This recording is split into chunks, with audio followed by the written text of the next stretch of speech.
Hello student, कैसे हैं आप सब? एकदम मस्त फर्स्ट क्लास चल रहा है। न्यूमेरिकल सॉल्व कर लिया। पिछले लेक्चर में हमने आपको कुछ होमवर्क दे रखा था। हो गया? लग गया? आपको अगर वो क्वेश्चन में प्रॉब्लम होता है तो आप कमेंट्स कर सकते हैं। ओके, आज हम लोग लेके आए हैं आपके लिए एकदम बेहतरीन सा मजेदार टॉपिक, और वो उस टॉपिक का नाम है रेजिस्टेंस कनेक्शन। यानी हम रेजिस्टेंस को किस तरीके से कनेक्ट करेंगे, यानी कनेक्ट यानी कह सकते हैं जोड़ने का तरीका क्या है। तो यहां पर जो रेजिस्टेंस को कनेक्ट करने का तरीका है वो दो पार्ट में बताया गया है। पहला, या तो रेजिस्टेंस को सीरीज में अटैच किया जाएगा या तो पैरेलल। तो सीरीज क्या है, पैरेलल क्या है, रेजिस्टेंस क्या है, इनकी कैलकुलेशन करनी होगी तो वो कैसे होगी, इनका डेरिवेशन, आज इन सारी चीजों के बारे में हम लोग यहां पर डिस्कस करेंगे। तो आज की टॉपिक जो होगी वो है, हम लोगों को जो पढ़ना है वो है रेजिस्टेंस, दूसरा कॉम्बिनेशन ऑफ आर यानी रेजिस्टेंस। इनमें दो पार्ट पढ़ने हैं, एक सीरीज पढ़नी है, दूसरा पैरेलल पढ़नी है। ठीक है, सीरीज का हम लोग आज पढ़ेंगे डेरिवेशन, और पैरेलल का भी आज हम लोग पढ़ेंगे डेरिवेशन। ठीक है, और इनसे, इन दोनों से हमें एक फॉर्मूला, दो फॉर्मूले मिलेंगे। जो फॉर्मूला क्या होता है, फॉर्मूला मिलेगा, और उस फॉर्मूले से हम क्या कर सकते हैं, इक्विवेलेंट या टोटल रेजिस्टेंस, टोटल आर हम लोग किसी भी सर्किट का निकाल सकते हैं। तो आज हम लोग ये पढ़ने वाले हैं। तो इसी के साथ शुरू करते हैं। मैं हूं आपका सैयद सर, वेलकम है हमारे यूट्यूब चैनल पे। जैसा कि आप जानते हैं, चैनल का नाम सैयद क्लासेस। कॉपी पेन निकाल लीजिए, मजेदार टॉपिक होने वाला है, और ये बोर्ड में डेफिनेटली आने वाला सवाल है कि आप क्या करो, डिराइव करो सीरीज या पैरेलल के फॉर्मूले। ठीक है, कॉपी पेन निकाल लीजिए और हेडिंग लगाइए रेजिस्टेंस। तो हेडिंग लगा लीजिए, पहली हेडिंग रेजिस्टेंस। और रेजिस्टेंस के बारे में हम लोग जानते हैं कि आखिर ये रेजिस्टेंस होता क्या है। ठीक है, रेजिस्टेंस का मतलब होता है रुकावट पैदा करना। ठीक है, oppose the flow of charge के फ्लो को अपोज करना ही क्या कहलाता है, रेजिस्टेंस। जैसे समझते हैं, ध्यान से समझिएगा, बड़ा मजेदार है। मान के चले ये हमारे पास एक वायर है। ठीक है, इस वायर में कुछ एटम होंगे जिनसे ये वायर बना होगा। ठीक है, अब क्या होता है, फ्लो ऑफ चार्ज, यानी अगर इलेक्ट्रॉन एंटर करते हैं अंदर की तरफ, तो क्या देखने को मिलता है, इलेक्ट्रॉन इस एटम से टकरा जाते हैं, फिर आगे बड़ी स्पीड से जाते हैं और निकल भी जाते हैं। यहां पर गैप ज्यादा होता है, फिर से इलेक्ट्रॉन टकराते हैं, यहां से निकल जाते हैं। देखने को क्या मिलता है कि इलेक्ट्रॉन अपनी फुल स्पीड से निकलते हैं और वायर के अंदर जाते हैं। वायर के अंदर जाने के बाद जिस एटम से वायर बना है, इलेक्ट्रॉन उन एटमों से टकराना शुरू करते हैं, और ये एटम क्या करते हैं, उनकी स्पीड में थोड़ा सा स्लो मोशन लेके आते हैं, जिनसे इनकी स्पीड क्या हो जाती है, कम हो जाती है। इलेक्ट्रॉन की स्पीड यानी चार्ज के फ्लो की स्पीड कम हो रही है, वजह कौन है, एटम के टकराने की। ठीक है, इसी स्पीड के कम होने को हम क्या बोलते हैं, रेजिस्टेंस। यानी ये जो फेनोमेना हो रहा है वायर के अंदर, जिसकी वजह से इलेक्ट्रॉन अंदर जाते वक्त टकरा के अपनी स्पीड को स्लो करता है, इसे कहते हैं रेजिस्टेंस। ठीक है, हर वायर में आपको रेजिस्टेंस मिलेगा, क्योंकि हर वायर किसी न किसी एटम से बना हुआ है। अब बात यह आई कि किसी वायर में रेजिस्टेंस बहुत हाई होता है, तो किसी वायर में रेजिस्टेंस बहुत कम होता है। ठीक है, अब जरा देखते हैं, अगर ये वायर किसी एक एटम से मिलकर बना होगा तो इसका रेजिस्टेंस हम लोग मानेंगे कि ये क्या है, लो है, रेजिस्टेंस बहुत कम है, इलेक्ट्रॉन का फ्लो तेजी से होगा। अब अगर इसमें मान ले एक और एटम है, यानी मिक्सचर ऑफ टू एलिमेंट, अगर इसमें हम लोग ने डाल दिया, एक वायर लिया जिसके अंदर दो अलग अलग तरह के एटम है, तब इलेक्ट्रॉन के टकराने के चांसेस क्या हो जाएंगे, देखिए ज्यादा हो जाएंगे। यानी अगर किसी कंडक्टर के अंदर एक या एक से ज्यादा, अगर एक है तो चलेगा, थोड़ा बहुत रेजिस्टेंस होता है, यानी अगर दो या दो से ज्यादा एटम पाए गए, डिफरेंट डिफरेंट तरह के एलिमेंट के एटम अगर पाए गए किसी कंडक्टर के अंदर, तो इलेक्ट्रॉन के मूवमेंट में बहुत ज्यादा फर्क देखने को मिलेगा। यानी इलेक्ट्रॉन अपना मूवमेंट बड़ा स्लो कर देगा। इस फेनोमेना को ही हम क्या बोलते हैं, रेजिस्टेंस कहते हैं। ठीक है, अब रेजिस्टेंस क्या हो सकता है, मैंने अभी इसी बता रखा है। रेजिस्टेंस हर उन चीज को आप मान के चलिए जो किस चीज से चलती है, इलेक्ट्रिसिटी से। यानी आप कह सकते हो बल्ब क्या है, रेजिस्टेंस। फैन क्या है, रेजिस्टेंस। हीटर क्या है, रेजिस्टेंस। आयरन क्या है, रेजिस्टेंस। हर वो चीज जो इलेक्ट्रिसिटी से चलती है, हर उन चीजों को क्या कह सकते हैं, रेजिस्टेंस कह सकते हैं। ठीक है, क्लियर। अब हमें पढ़ना है रेजिस्टेंस को अगर कनेक्ट किया जाए सर्किट में तो कितनी तरीके से किया जा सकता है। ठीक है, उम्मीद है रेजिस्टेंस समझ में आ गया। चलो अब कनेक्शन या कॉम्बिनेशन, अगली हेडिंग लगा दीजिए, कॉम्बिनेशन ऑफ रेजिस्टेंस।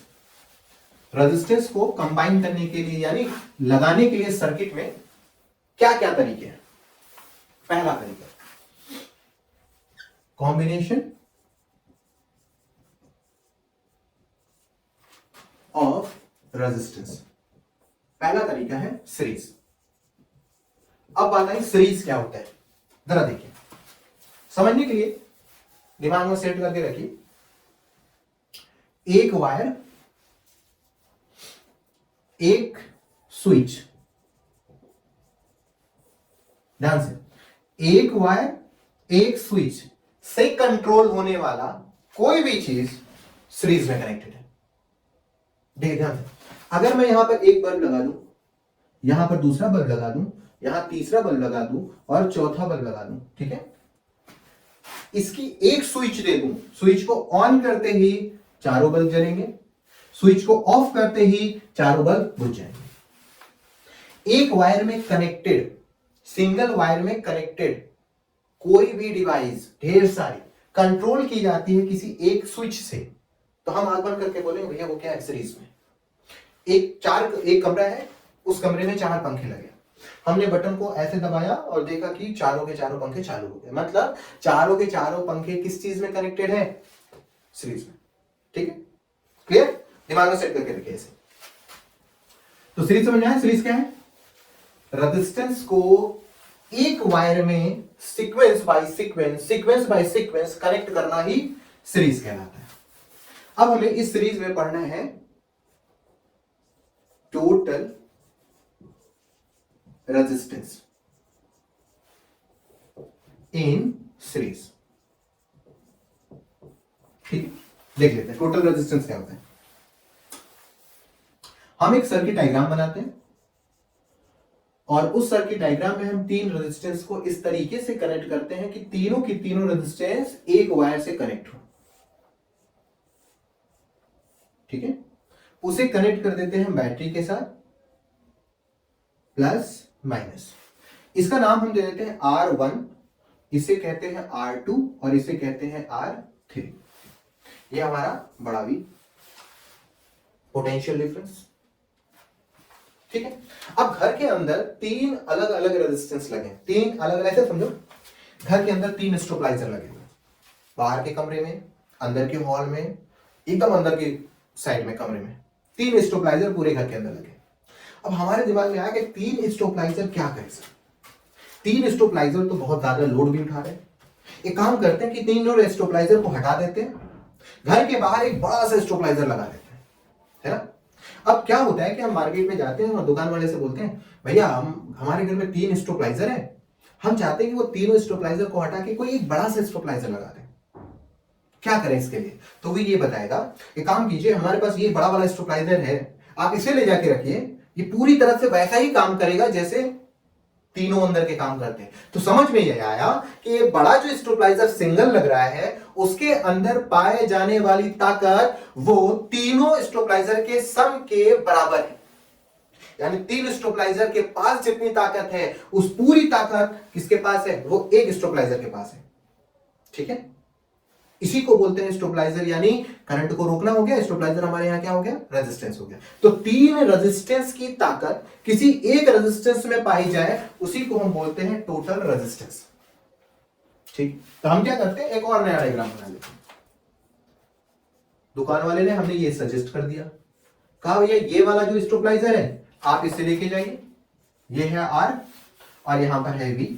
इन तीनों का रेजिस्टेंस इस R के रेजिस्टेंस के बराबर होगा। तो हम कह सकते हैं कि ये R आपका R टोटल है। ठीक है, इसका मतलब है, इसके कहने का मतलब हुआ कि R टोटल जो है वो किसके बराबर है? पहले वाले रेजिस्टेंस के सम के बराबर, दूसरे वाले रेजिस्टेंस के सम के बराबर, तीसरे वाले रेजिस्टेंस के सम के बराबर। ठीक है, टोटल रेजिस्टेंस कितने के बराबर है? इन तीनों रेजिस्टेंस के सम के बराबर है। हमें यही फॉर्मूला डिराइव करके लाना है। ठीक, चलिए देखते हैं कैसे आता है। फॉर्मूला हम ऊपर लिख लें, यहां पर R total R1 plus R2 plus R3, हमें यही लेके आना है। चलिए देखते हैं। नोट जो आपको हमेशा दिमाग में सेट करके रखनी है, नोट सॉल्व करने का बढ़िया तरीका। नोट, क्या नोट है? सीरीज में हम पढ़ रहे हैं, सीरीज में I जो होता है वो हमेशा कांस्टेंट होता है, V जो होता है वो चेंज हो रहा होता है। अगर हम बात करें पैरेलल में, नोट कर लीजिए फिलहाल, समझते हैं पैरेलल में, तो I क्या होता है? चेंज होता है, और V जो होता है वो कांस्टेंट होता है। डेरिवेशन को सॉल्व करने के लिए आपके दिमाग में ये सेट होना चाहिए। सीरीज में I कांस्टेंट, V चेंज होगा, पैरेलल में I चेंज होगा और V कांस्टेंट। ठीक है, चलिए स्टार्ट करते हैं। अब देखिए R1 पे सीरीज में जुड़ा हुआ है, इसमें I क्या होगा? I होगा, यहां पर भी I होगा, यहां पर भी I होगा। क्यों? क्योंकि सीरीज में I कांस्टेंट होता है, बदलता क्या है? V। यहां पर आया V1, यहां आया V2, यहां आया V3। इसमें क्या होगा? I और V ना कोई चेंज होगा, ना कोई बढ़ेगा ना कोई घटेगा, क्योंकि इस रेजिस्टेंस ही अकेला है। ठीक है, अब हमें देखना है क्या है? हमें देखना है ये जो बड़ी सी बैटरी है जिसका टोटल V इस V के बराबर होगा, बैटरी रेंज चेंज हुई है। ठीक है, टोटल V, ये जो V है ये किसके बराबर होगा? ये V V1 V2 V3 के बराबर होगा। V1 plus V2 plus V3। देखिए जरा, ये V1 कहां का है? ये वोल्टेज, पहला वोल्टेज, दूसरा वोल्टेज, तीसरा वोल्टेज आया कहां से? ये तीनों के तीनों वोल्टेज एक बड़े वोल्टेज यानी एक ही बैटरी से है, तो तीनों वोल्टेज, तीनों की ताकत बैटरी की ताकत के बराबर हुई ना, इसलिए इसको क्या कर दिया? सम कर दिया। इसे इक्वेशन बना लेते हैं फर्स्ट। क्लियर है? अब क्या करना है आपको यहां पर V की वैल्यू पुटअप करनी है, और V की वैल्यू लानी है कहां से? ओम्स लॉ से। क्या करना होगा? From Ohm's law V is equal to I into R। Capital के लिए देखिए इधर, V is equal to I into R। अगर हम बात करें V1 की, तो हमें क्या मिलेगा? V1 is equal to I into R1, I into R1। इसी तरीके से V2 के बारे में बात करें तो I into R2, I into R2। इसी तरीके से V3 के बारे में बात करें तो I इंटू R3 मिलेगा। अब क्या करना है? V1 V2 V3 की वैल्यू उठा के इक्वेशन नंबर 1 में पुटअप कर देना है। Now put the value of V, V1 V2 V3 in equation first. क्या मिलेगा जरा देखो, यहां पर V की जगह पर आ जाएगा I into R, I into R is equal to V1 की जगह पे आ जाएगा I into R1, I into R1, दूसरे वाले में I इंटू R2, फिर आएगा I इंटू R3। क्या करना है? यहां पर सब में देखो जरा, I कॉमन आ रहा है, I into R is equal to I common ले लो, बचेगा क्या? R1 plus R2 plus R3 dot dot dot, I से I कैंसिल, क्या बचा?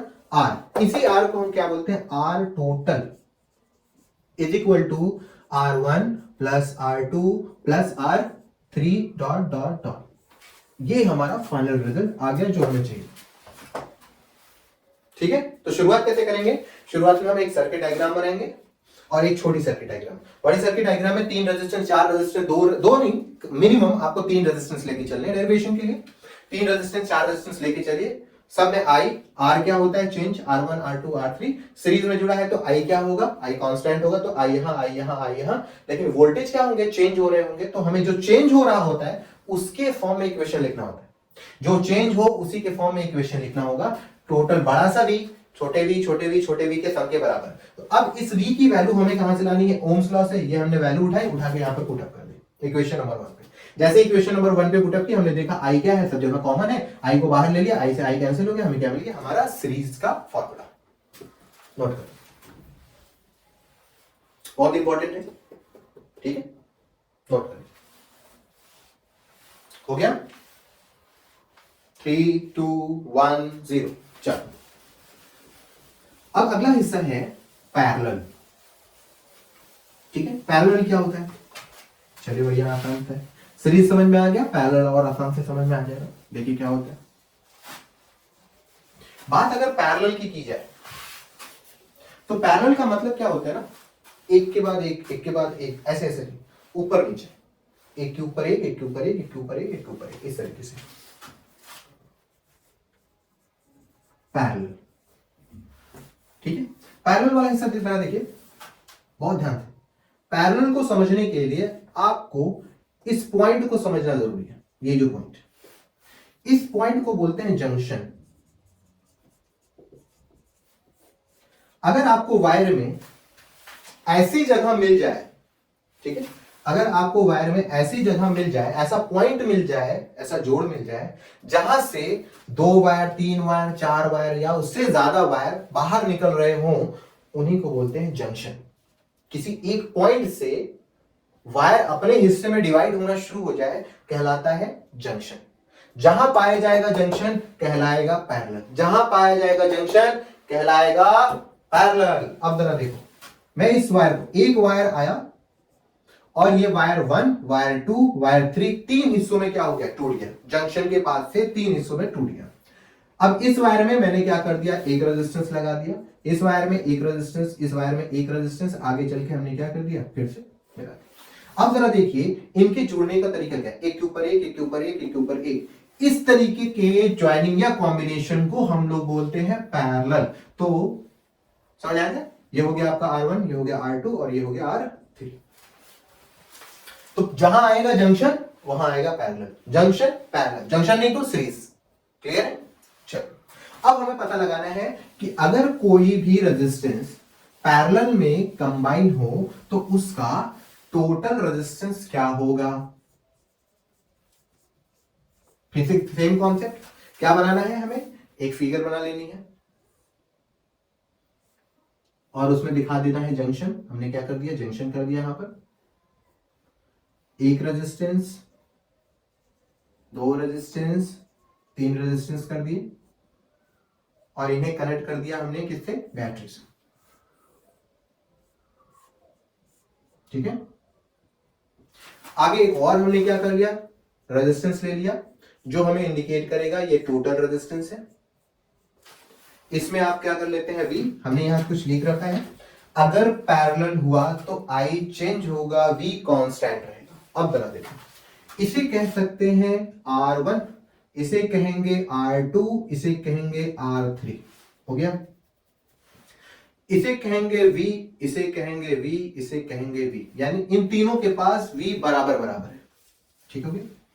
लेकिन यहां पर जरा देखो, I हो जाएगा 1, यहां हो जाएगा I2, ठीक है, यहां हो जाएगा I2, यहां हो जाएगा I3। यहां पर सारे सेम रहेंगे, R, I और V, क्योंकि एक ही चीज है। उसमें चेंज कैसे होगा? पहला स्टेप क्या करना है? पहला स्टेप हमें वो इक्वेशन फॉर्म कराना है जो चेंज हो रहा होता है।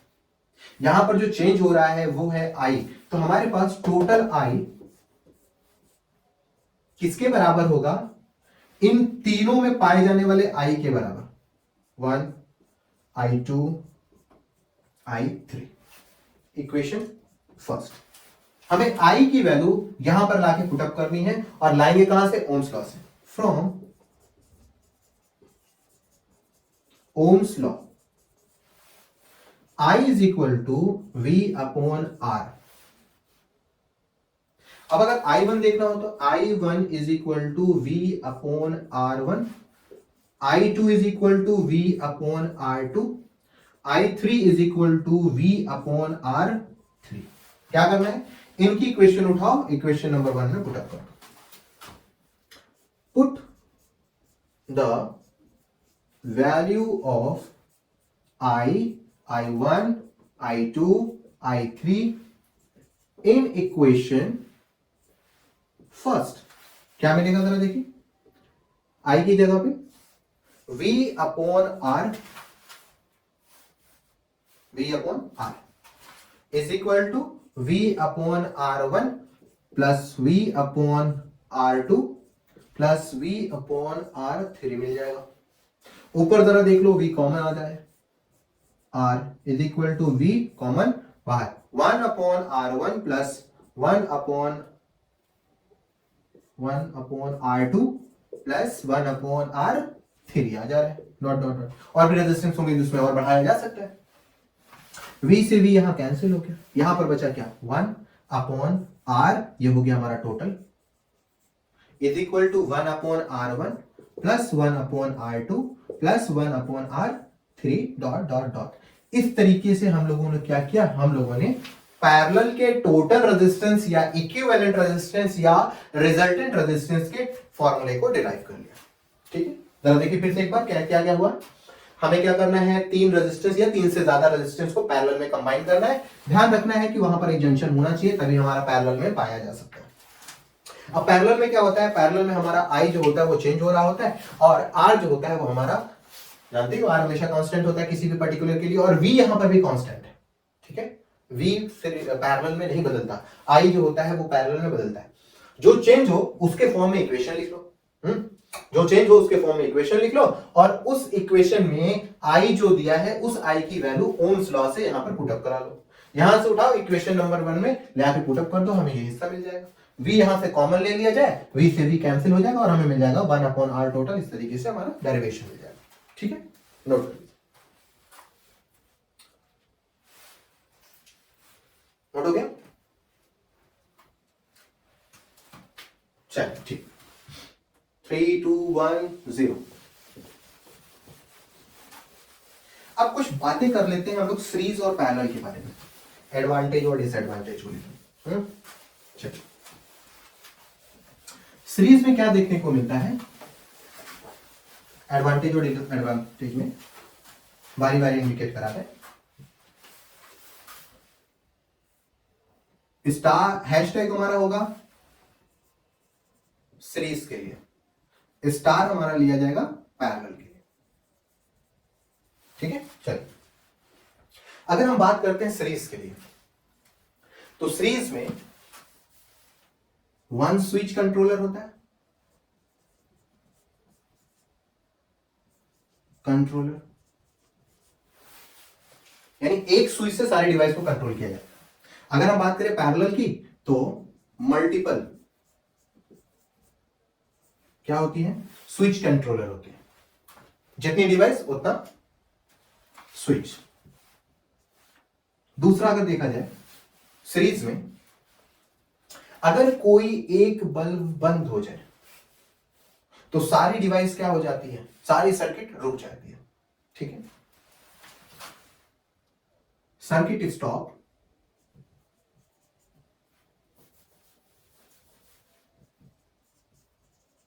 सर्किट क्या हो जाती है, स्टॉप कर जाती है अगर कोई डिवाइस डैमेज हो जाए, if one of them stop.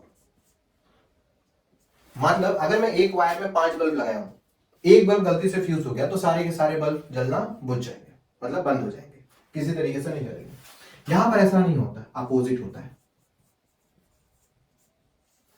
अगर एक बल्ब बुझ भी जाए तो उससे बचे हुए बल्ब से कोई इफेक्ट नहीं पड़ता। ठीक, सीरीज में वोल्टेज डिक्रीज हो रहा है आगे जाने से। यानी पहला अगर मान लेते हैं हमारे पास एक बल्ब, दो बल्ब, 3, 4, 5 बल्ब है। अगर मैं आगे की तरफ जाऊं तो पहला बल्ब वोल्टेज बहुत ज्यादा लेगा, दूसरा वाला उससे कम, तीसरा वाला उससे कम, चौथा वाला उससे कम, पांचवा वाला उससे भी कम। यानी आगे जाते वक्त हमारे डिवाइस में, हमारे रेजिस्टेंस में, हमारी कनेक्टेड डिवाइस में वोल्टेज क्या होता है, डिक्रीज करता चला जाता है। वोल्टेज क्या हो रहा है, डिक्रीज कर रहा है आगे जाते वक्त। ठीक है। लेकिन अगर हम इसमें बात करें, वोल्टेज क्या होता है,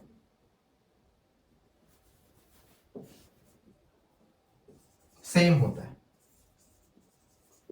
थ्रू आउट द सर्किट। हमारा वोल्टेज क्या होगा, हमेशा सेम होगा। ठीक है। यहां पर देखने को क्या मिलता है, रेजिस्टेंस हाई है, सीरीज में रेजिस्टेंस बहुत हाई होता है, पर अगर बात किया जाए पैरेलल में तो रेजिस्टेंस क्या हो जाता है, लो हो जाता है। क्या हो जाता है, ठीक है। तो ये हिस्सा कुछ हमारी सीरीज और पैरेलल के एडवांटेज और डिसएडवांटेज है।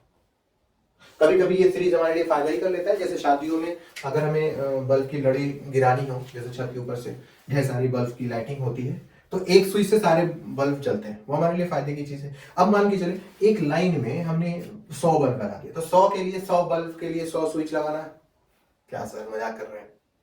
हर बल्ब के लिए सीढ़ी लगा के क्या उसको बंद किया जाएगा, वहां पर हमारे लिए सीरीज क्या हो जाएगी, ठीक है। लेकिन वहीं पर हमारे लिए डिसएडवांटेज है, बल्ब कौन सा फ्यूज हो गया, अगर एक भी फ्यूज हो गया तो पूरा का पूरा हिस्सा डैमेज हो जाएगा। ठीक है। तो फिलहाल हमारे लिए यही है इस चैप्टर में और इस टॉपिक में। देखते रहिए। All the very best.